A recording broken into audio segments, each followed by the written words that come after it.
הפסקת ההיריון מבצעים בשתי שיטות, בשיטה תרופתית ובשיטה חודרנית כירורגית. הפסקת ההיריון תרופתית מבצעים בתרופת מפיג'ין בשילוב עם תרופת ציטוטק. שיעור הצלחה בהפסקת ההיריון תרופתית לפי הספרות המקצועית בערך 96%.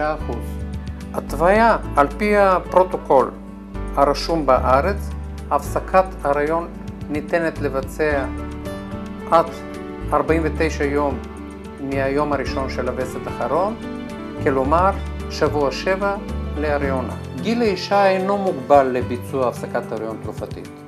לאחרי נטילת מפיג'ין את צריכה להישאר להשגחה בבית חולים מספר דקות ולחזור לבית חולים יומיים אחרי נטילת מפיג'ין לקבלת תרופה השנייה שנקראת ציטוטק.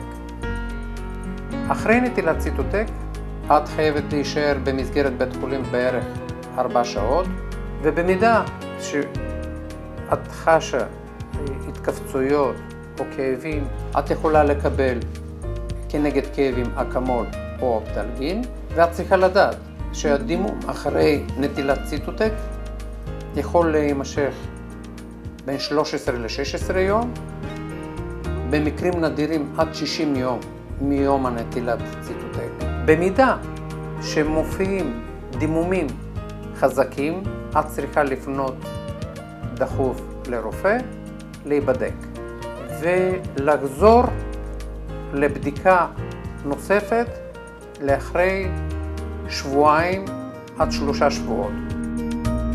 לפרטים נוספים תפנו לאתר